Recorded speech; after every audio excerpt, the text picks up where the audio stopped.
Olá, eu sou o professor Marmorato, uma personagem inventada por Arcanjo para tornar esse momento remoto mais prazeroso.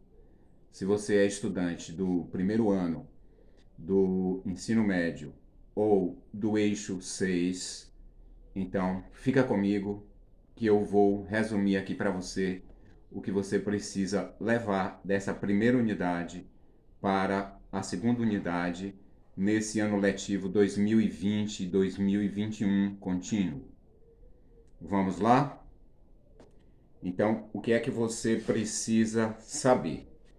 O que você precisa saber para prosseguir os seus estudos na segunda unidade? Então, são os elementos que constituem a linguagem visual.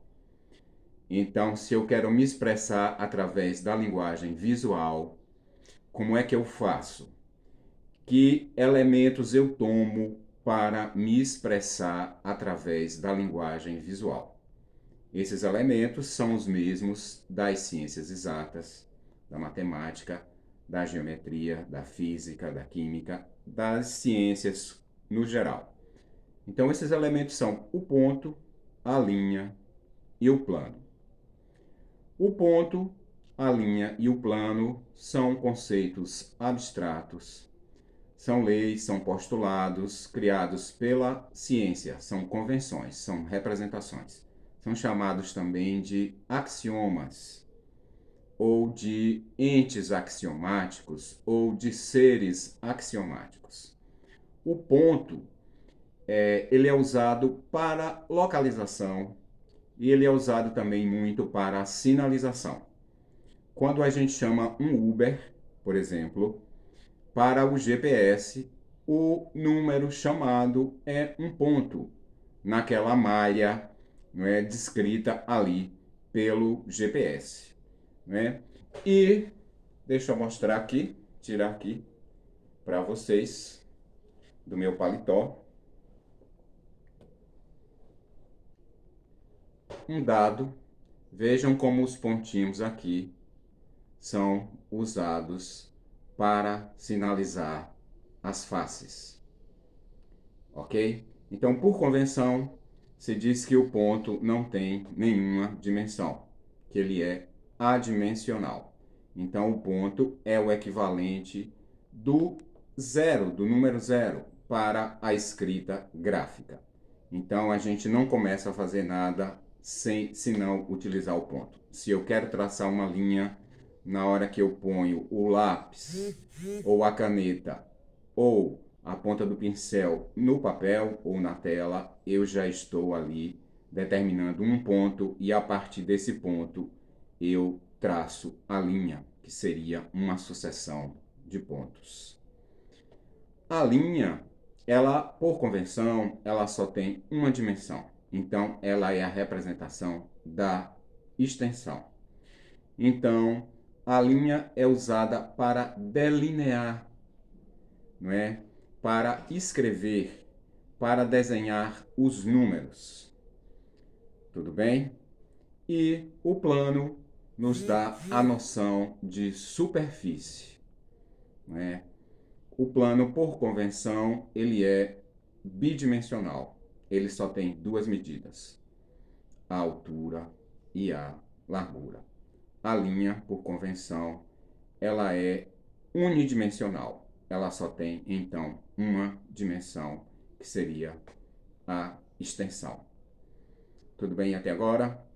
Então, como o ponto, a linha e o plano são representações, eles são os elementos utilizados quando a gente quer se expressar através da linguagem visual.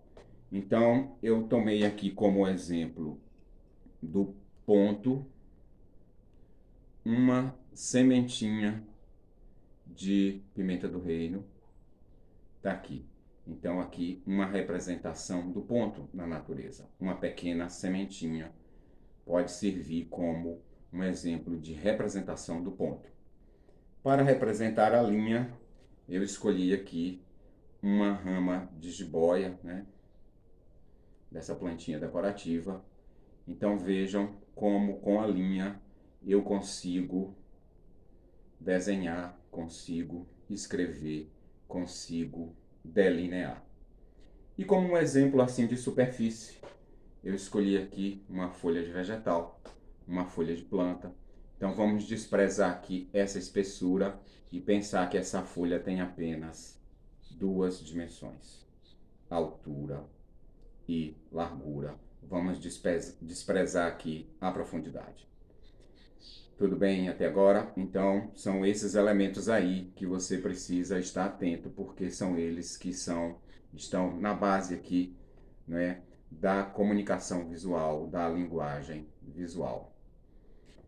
Além desses três elementos, desses entes axiomáticos chamados o ponto, a linha e o plano, a gente precisa também conhecer um pouco da cor, porque esses elementos aliados à cor, eles conseguem nos transmitir diversas sensações de textura, de ritmo, de movimento. Como eu posso observar isso no dia a dia? Deixa eu mostrar aqui para vocês. Então, tenho aqui um tecido, olha só, um tapete. Vejam os desenhos, né, que as linhas e os pontos fazem aqui na trama do tecido. Estão vendo? Percebem? Então, esse tipo de desenho feito aqui na trama desse tecido é chamado de grafismo. Então, os grafismos aparecem em todas as culturas, certo? Na cultura indígena, na cultura africana, na cultura muçulmana, na cultura indiana, em diversos povos, os grafismos aparecem, certo? Então, no grafismo prevalece a forma, né? Muito mais do que a figura. Deixa eu mostrar aqui um outro exemplo de grafismo que eu vou mostrar aqui. Vejam o desenho aqui no interior dessa tigela, tá vendo? Esses desenhos aqui são os chamados grafismos. Então, eles são utilizados, né, na cerâmica, na tecelagem, como vocês viram, né, na fotografia, no próprio grafite, na arte urbana que é feita aí sobre as paredes, sobre os muros, certo? Então, aqui é importante vocês perceberem que esses grafismos são culturais. Eles são produzidos, não é, pelas sociedades, e nas sociedades tradicionais eles marcam a cultura. Quando você vê determinado tipo de grafismo, você sabe qual foi a civilização ou o povo que fez aquele tipo de desenho ali. Tudo bem? Até agora? Deixa eu mostrar aqui para vocês. Esse é um livro sobre a cerâmica encontrada na Bahia desde o tempo anterior ao descobrimento. Então, vou mostrar aqui para vocês alguns grafismos feitos pelos índios que eram os habitantes, né, daqui do Brasil antes da chegada dos portugueses. Estão vendo aqui esses desenhos? Olhem só. Então, esses grafismos foram tirados pelos pesquisadores, né, dos potes de cerâmica, de fragmentos de cerâmica encontrados em escavações, certo? E eles são anteriores à chegada dos portugueses. Então, esse tipo de desenho que vocês estão vendo aqui são os chamados grafismos. Ok? Tudo bem até agora? Vamos passar a um outro elemento muito importante da comunicação visual, que seria a cor. Então, eu tenho aqui a roda de cores, o círculo cromático ou o disco de Newton, chamado, né, pela física. A cor, ela é um fenômeno óptico porque ela depende da presença da luz. Então, como a presença da luz é fundamental para que a gente enxergue as cores, a cor é estudada pela física. E esse círculo cromático foi desenhado pelos físicos e recebe o nome de disco de Newton, círculo cromático ou roda de cores. Já é para o aluno que está no primeiro ano ou no eixo 6 ter conhecimento desse círculo, porque ele é trabalhado desde o ensino fundamental. Então aqui eu tenho as cores primárias, o vermelho, o amarelo e o azul, que não podem ser obtidas através de misturas, e tenho as cores secundárias, que são obtidas através da mistura dessas cores primárias duas a duas.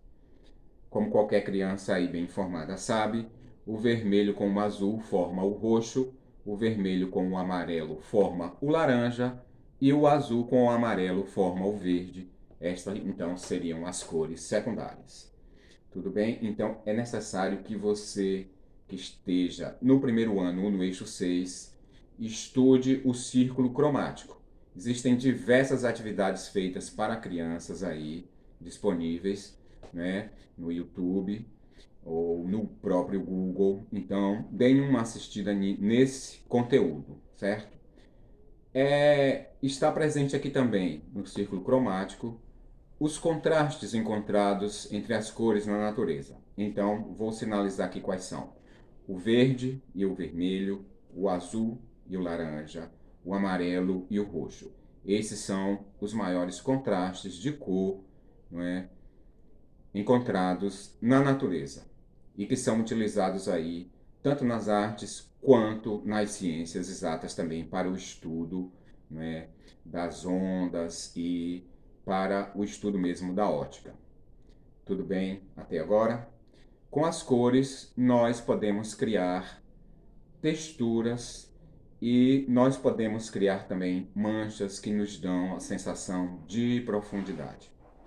Tudo bem até agora? Vou mostrar aqui para vocês uma pintura, ó, aqui a capa de um catálogo, né, de Van Gogh. Vou mostrar aqui para vocês esta pintura para que você tenha consciência de dois conceitos importantes que você precisa levar para a segunda unidade, que é o conceito do retrato e do autorretrato.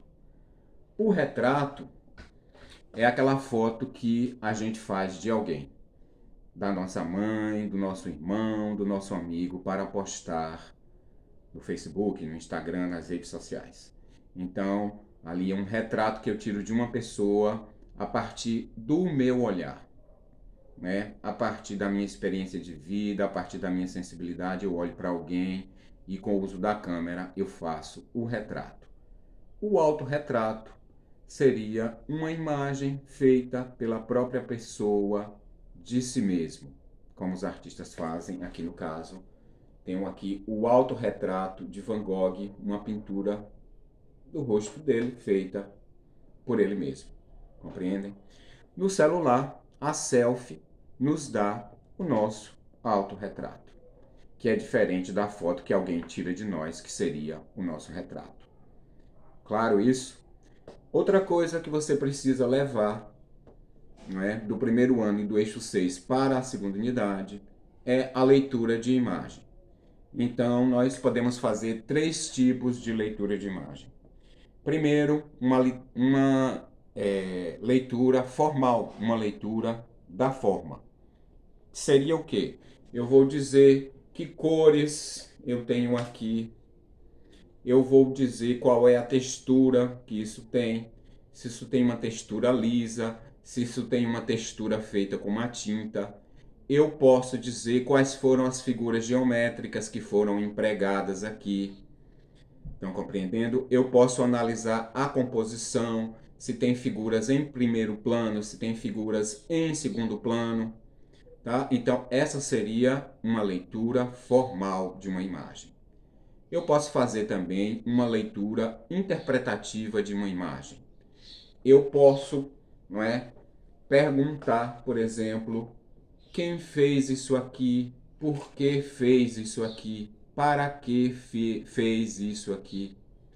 Eu posso dizer se eu gosto ou se eu não gosto disso aqui e por que que eu gosto ou que eu não gosto disso aqui. Então, esse tipo de leitura é interpretativa porque é pautada na sua experiência pessoal, na experiência pessoal de cada um, de cada pessoa.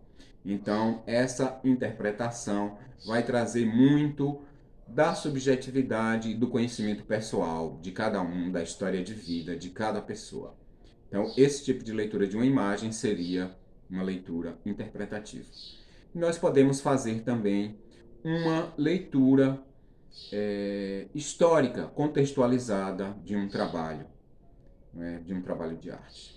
Então, eu posso querer saber em que ano isso foi pintado, não é? Por que que isso tem essa aparência dessa forma, né? Porque isso é marcado pelos contextos históricos e políticos de cada época em que as pessoas vivem, certo? O artista é livre para criar o que ele quer, mas ele é influenciado pelas questões do seu tempo, né? Pelo estilo artístico presente no tempo em que ele vive. Então, esse tipo de interpretação seria uma interpretação histórica contextualizada de uma imagem. Por fim, gostaria aqui de mostrar para vocês uma outra coisa que você precisa levar para a segunda unidade, que é a questão da releitura da imagem. Então, este quadrinho aqui é uma releitura da obra Abaporu, de Tarsila do Amaral, que foi feita por um aluno do Assis Chateaubriand, da escola aqui de Feira de Santana, certo? Então, quem conhece a obra Abaporu, ao ver esse trabalho, vai se lembrar imediatamente da obra, né? Mas vai perceber que aqui não é uma cópia literal da obra, é uma interpretação pessoal da obra, é uma releitura da obra. A cópia literal de uma outra obra, a gente não pode colocar o nosso nome, porque aí é crime, né? Aí é crime de direito autoral, né? Aquela imagem foi criada por uma outra pessoa, você não pode copiá-la tal como ela é e colocar o seu nome e dizer que é sua. Isso aí é crime. Aqui não. Aqui é uma releitura que foi feita pelo aluno a partir da obra de Tarsila do Amaral, da obra Abaporu. Ficou claro? Então, esses são os principais conceitos que você precisa levar da primeira unidade para a segunda unidade. Então, muito obrigado e até o nosso próximo vídeo.